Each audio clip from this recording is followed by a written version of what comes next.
सो यहाँ पे हम बेसिक आइडियाज तुम लोग को देते हैं, चूंकि तुम्हारे फेज की अगर चॉइस फिलिंग स्टार्ट हो गई वी आई ट्रिपल में तो कैसे फिल आउट कर सकते हो। फाइन, कुछ मिसअंडरस्टैंड से उसको हटाएंगे।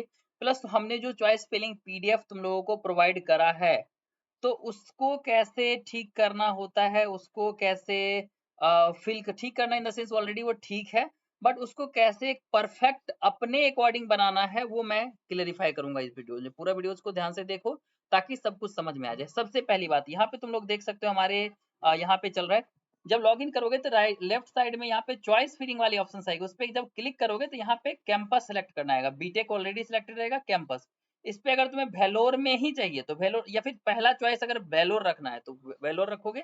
अब यहाँ पे हमारा सारा ब्रांच आ जाएगा, यहाँ पे हमको कंप्यूटर साइंस चाहिए कंप्यूटर साइंस भरे। अब यहाँ पे देखो कैटेगरी 3 है, क्यों?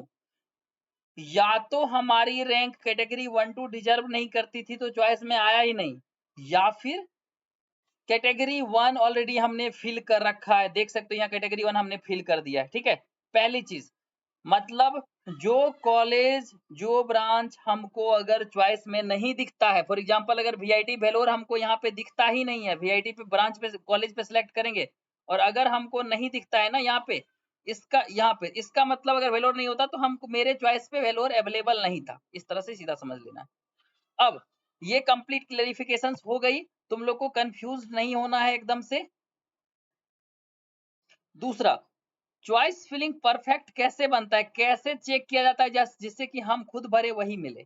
देखो पहली चीज कि जो हम फिल कर रहे हैं उसका ऑर्डर परफेक्ट होना चाहिए। मतलब अगर हम भर दिए इस तरह से, वीआईटी वाला आएगा चॉइस नंबर 1 सबसे पहले चेक करेगा, अगर हमारे रैंक पे मिलने लायक होगा हमको दे के वो चला जाएगा।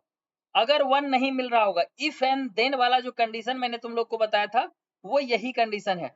अगर हमारे रैंक पे नहीं मिलने वाला होगा नंबर 1 चॉइस, तब वो दूसरा फिर से चेक करेगा, अगर वो मिल गया दे के चला जाएगा। अगर फिर से दूसरा भी नहीं मिलता है तो तीसरा चेक करेगा, चौथा चेक करेगा, वो भी नहीं मिलता है तो पांचवा चेक करेगा, पांचवा मिल गया दे के चला जाएगा। मतलब ऊपर से अगर पहला ही नंबर मिल जा रहा है तो दूसरा तीसरा उसको कोई मतलब नहीं रहेगा, पहला ही देके चला जाएगा। इस तरह से ऊपर से नीचे तक में हम लोग को देखना है। अब ये देखो कैटेगरी 1 में अगर हमको वेलोर में नहीं मिल रहा है सीएस, लेकिन हमको चाहिए वेलोर ही, तो हम कैटेगरी 2 का वेलोर डाल दिए वहां पे, देख सकते हो अरेंजमेंट। अब क्या होगा कि पांचवा नंबर जो category CS cyber security checkout करेगा कैटेगरी 1 में जब नहीं होगा, अब देखेगा कि क्या कैटेगरी 2 यानी कि 3 लाख पर ईयर वाला जो है फी स्ट्रक्चर, उसमें इसको मिल सकता है क्या। अगर मिल सकता है तो वो देके चला जाएगा, वो भी ना मिले उससे नीचे जाएगा, वो भी ना मिले उससे जाएगा, अगर उतना के बाद भी नहीं मिलता है तो आईटी ब्रांच उससे भी नहीं मिलता है तो वीआईटी चेन्नई देके चला जाएगा, कोई इशू नहीं होगी।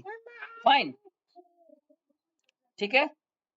तो ये चीजें हैं। एक सबसे बड़ा चीज गलती जो बच्चा करता है, जो नहीं चाहिए होता है वो उसको फिल आउट कर देता है। मींस अगर आपको कैटेगरी 2, 3, 4 नहीं चाहिए तो अगर आपको दिखता है तो वह फिल मत कीजिएगा। क्लियरली यहाँ लिखा हुआ है कि आपको कौन से फी स्ट्रक्चर में चाहिए, क्लियर लिखा हुआ है फी कैटेगरी। इसमें अगर 1, 2 ही आप डिजर्व कर सकते हो या 1 ही कर सकते हो तो 2 में मत जाना, ठीक है। दूसरा, हमने जैसे मान के चलो कि यहाँ पे साइबर सिक्योरिटी बच्चों को नहीं चाहिए, ठीक है, मतलब उसको चाहिए नहीं, उसको इंटरेस्ट नहीं है या फिर वो नहीं जा सकता है, तो वो नॉर्मल भरेगा, 1 से 4 तक फिल करेगा, जो हम पीडीएफ बना के देंगे उसके अकॉर्डिंग 1 से 4 तक फिल करेगा, फिर पांचवा छोड़ देगा क्योंकि उसको नहीं चाहिए, और फिर छठा से फिल करने लगेगा। मतलब चौथा के बाद डायरेक्ट छठा फिल करता चला जाएगा। वही साइबर सिक्योरिटी की जगह पे हम मैकेनिकल ब्रांच अगर अपने चॉइस में डाले हैं, यानी 20 नंबर पे हम मैकेनिकल ब्रांच डाले हैं, तो तुमको मैकेनिकल अगर नहीं चाहिए तो 19 के बाद 21 नंबर फिल कर दो, हो गया काम खत्म। ये क्या होगा, इफ एंड देन वाली कंडीशन अप्लाइड हो जाएगी, काम खत्म हो जाएगा। अगर आपको कोई सीट्स, कोई चॉइस, कोई ब्रांचेस नहीं डालनी है, मतलब नहीं चाहिए, तो वो मत डालना। बहुत लोग बच्चे कंफ्यूज होते हैं कि ये कोर में क्या डालना है। कोर में कुछ नहीं, कोर ओनली, जितना भी जहां डालोगे सेलेक्ट करोगे, पहले कैंपस सेलेक्ट करना है, ब्रांच सेलेक्ट करना है, फी सेलेक्ट करना है, फिर कोर। कोर माइनर्स में जाके तुमको बस कोर ओनली सेलेक्ट करते जाना है, कोई इशू नहीं। जिसमें कोर ओनली नहीं हो तो कोई भी ऑप्शन डाल देना, उससे कोई फर्क नहीं पड़ने वाला है। इस तरह से करेंगे और हर चॉइस के बाद हमको सेव एंड नेक्स्ट जो है वो करते जाना। सेव एंड नेक्स्ट पे क्लिक करेंगे, वो यहाँ पे ऐड होता जाएगा। यहाँ पे नीचे पे देख सकते हैं इस बच्चे का प्रॉपर मैंने यहाँ पे चॉइस फिलिंग कर दिया है। ये जब कंप्लीट आपका सेव एंड नेक्स्ट हो जाए तो आप यहाँ से लॉग आउट पे क्लिक करेंगे, आपका ये पार्टिकुलरली लॉग आउट हो गया। फिर यहाँ से आप लोग कुछ भी करेंगे, इस हिसाब से तो आपका ये होता जाएगा। फाइन, ये क्लियर हो गया अब आप लोग को? चलिए, अब अगर एक्स्ट्रा कोई कन्फ्यूजन्स है तो मैं आप लोग को क्लेरिफाई करता हूँ।